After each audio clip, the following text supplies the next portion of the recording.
If you've ever played a dungeon crawler game and thought to yourself, this is great, but I really want a dungeon crawler that makes me soil myself in fear, Labyrinth of the Demon King might be exactly what you're looking for. It essentially takes the exploration and discovery of Kingsfield and adds a nice, pleasant layer of survival horror that makes every turn of the corner all the more intense. A big thank you to Top Hat Studios for providing a game key ahead of release. Now let's get into it. My name's Johnny Bueno and let's take a look at Labyrinth of the Demon King. Immediately after starting a new game, you'll partake in a brief tutorial around the combat mechanics before being presented with the game's opening cutscene. Labyrinth of the Demon King takes us to some sort of alternate history Japan where disease and famine have taken over and demons now walk the earth. You take the role of the only surviving soldier from an army that was wiped out by a powerful demon king. Your lord gave his life to secure your escape, and now you're off to seek revenge against the demon that slayed him. Your journey of revenge takes you to, you guessed it, the Demon King's Labyrinth, which requires you to defeat his 3 wardens before facing off with the man himself. Overall, it's a fairly simple story of revenge, but a very fitting plot device considering the, let's just say, grim world we're about to enter. On that note, one thing I love about Labyrinth of the Demon King is that it wastes no time in setting a tense, unwelcoming tone right off the bat after you complete the tutorial and begin exploring the world. Dark caves aren't typically the most welcoming places in the world, but I mean, what the hell is this?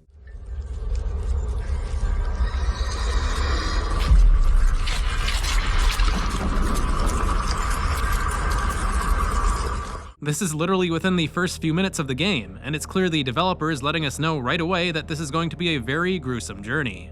This journey will have you navigate through historical Japanese architecture and underground dungeon horrorscapes in what feels like a largely abandoned world, aside from the demons of course, and a few buddies you meet along the way. You'll have a few moments here and there where you get to view the labyrinth from the outside and marvel at the classic imposing wooden structures shrouded in the constant rain and fog. But because this is a dungeon crawler, you'll spend the vast majority of the game inside, navigating through tight corridors, searching for loot, and battling demons who really don't want you there. In my opinion, Labyrinth of the Demon King feels like a lonely experience, lending itself perfectly to a horror atmosphere in a you against the world but you're just kind of a random nobody and not a superpowered protagonist kind of way. That horror atmosphere is perfectly captured in not only the environments you'll explore, but also in the game's sound design. The ambient background noise makes exploring each dungeon extremely intense and uncomfortable, like this constant heavy breathing featured in the game's first dungeon.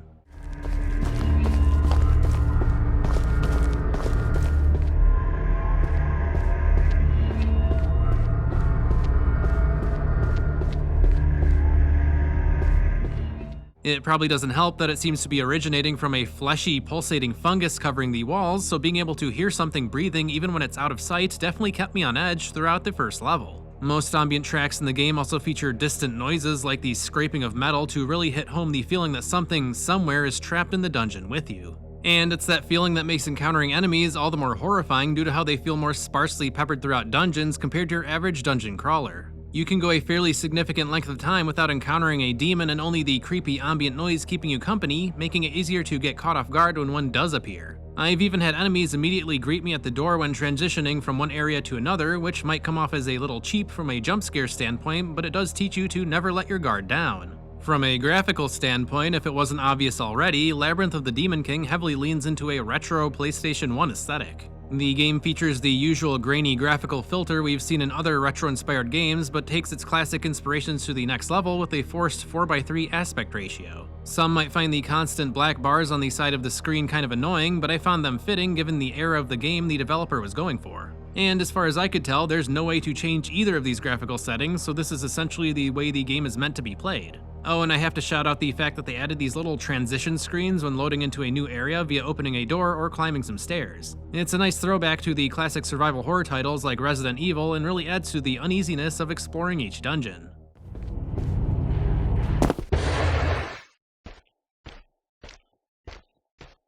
Combat in Labyrinth of the Demon King is a mostly melee-focused affair, which the previously mentioned tutorial will get you accustomed to before diving into the game. You have your typical light and heavy attacks with the option of performing combos based on your input and your equipped weapon. Usually this is as simple as stringing 3 light attacks together, but I did notice some weapons having different combos when mixing light attacks and heavy attacks together or attacking following a dodge. This is something I appreciated, as most of the first-person melee-focused games I've reviewed simply give you a light attack and heavy attack and leave it at that, so the added versatility is pretty nice. Fortunately, there's a handy combo menu that lets you know what combos you can perform for each weapon and their associated stamina costs, along with some other fun stats that we'll talk about later. You can also kick enemies to push them back and create some space, but I completely forgot about kicking for pretty much the entire game. Call me bad if you want. Defensively, you have the option of dodging or parrying attacks. I found the actual parry window to be quite forgiving, but this makes sense as there's no actual way to hold down a block. And if you don't time your parry correctly, you're left with a massive opening for an enemy attack, so there's still plenty of risk involved despite the long window. Dodging is a great way to avoid attacks that can't be parried, like pushes and kicks, and I think the way the game handles its dodging system is actually pretty smart. The first dodge you perform can be done free of any stamina cost, but there's a 4-second window after the initial dodge where any additional dodges do cost a bit of stamina. This forces you to use your dodges sparingly and heavily discourages spam dodging as you'll quickly drain your stamina.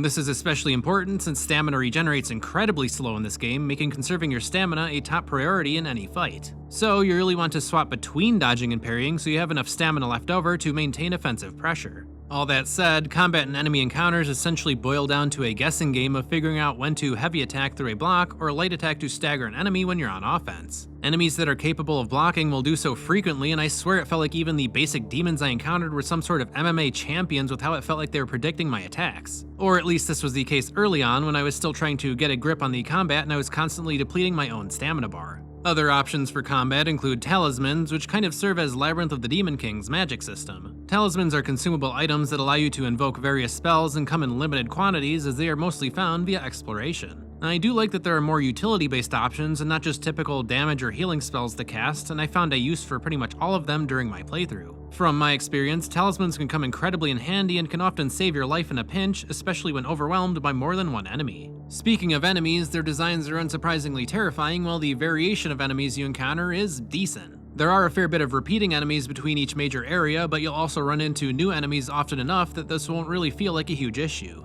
I do like that some enemies can come with a gimmick on how to defeat them, like these burnt hot dogs with legs that need to be double tapped with a blunt weapon. There are scrolls you can find lying around that will actually tell you a specific enemy's weakness, which is pretty nice, so you're not left wondering why the burnt hot dog keeps getting back up. Some enemies will also fight one another if you lure them together, which can come in handy as a tactic to give yourself a bit of reprieve in battle. And a quick note on bosses, their designs are fantastic, but fighting them just turns into a game of hit and run. This makes facing them rather simple and unengaging, but there's still a bit of risk involved if you're not watching your stamina.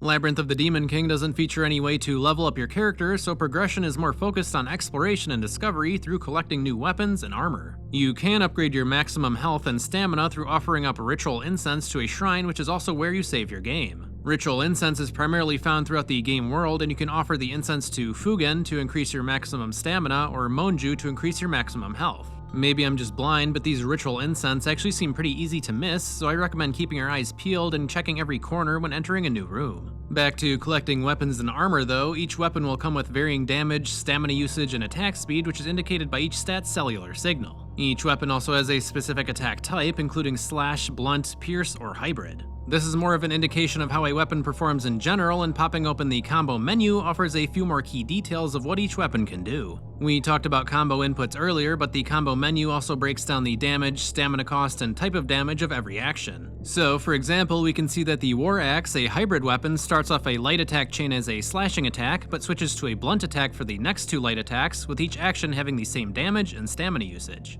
On top of that, each action can have unique effects. In the same example, the second and third parts of the War Axe's light attack string have a bleed effect, with the third part also being able to break through a block.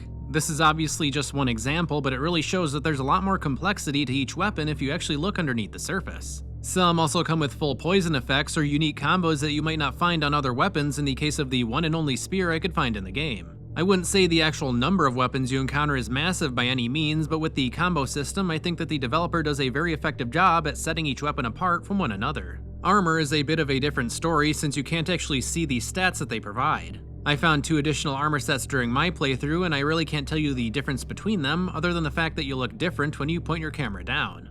Moving on though, there's also a tea house you can visit that serves as the game's main hub area where you can rest and temporarily avoid the horrors of the labyrinth. The few buddies you meet throughout your journey will gather here, including a grotesque little cat demon that sells you various consumables and weaponry. Or this little kappa fella that reinforces your weapons and armor in exchange for Shurikodama. Please don't look that up. However, the reinforcement menu only shows the Shurikodama cost to upgrade gear and doesn't provide any information on what the reinforcement will actually do. but I can only assume it increases the damage of your selected weapon or the defensive value of your selected armor piece. Admittedly, I do wish the game was more upfront with this information so I knew what I was investing my hard-earned Shurikodama into. Again, please don't look that up.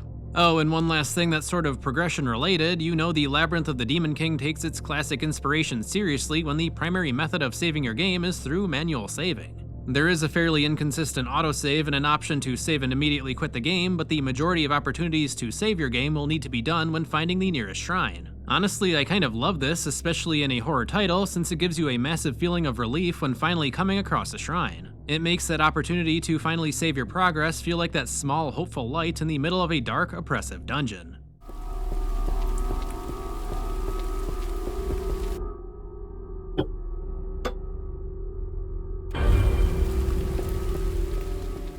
Labyrinth of the Demon King is an incredibly intense and grim experience that stays true to its classic inspirations from both the dungeon crawler and survival horror genres. Its atmosphere is expertly crafted to make players uncomfortable yet intrigued by what they'll discover through exploring and interacting with the game world. I've honestly never played a game like it, and I can't recommend it enough if you have any interest in dungeon crawler titles and aren't afraid to get a little spooky. That's all for now though, so if you enjoyed this video, please consider giving it a like or sharing your thoughts on Labyrinth of the Demon King in the comments below. I appreciate every bit of interaction and support as I love making videos just like this one. So please consider subscribing to support the channel, and as always, thank you for watching.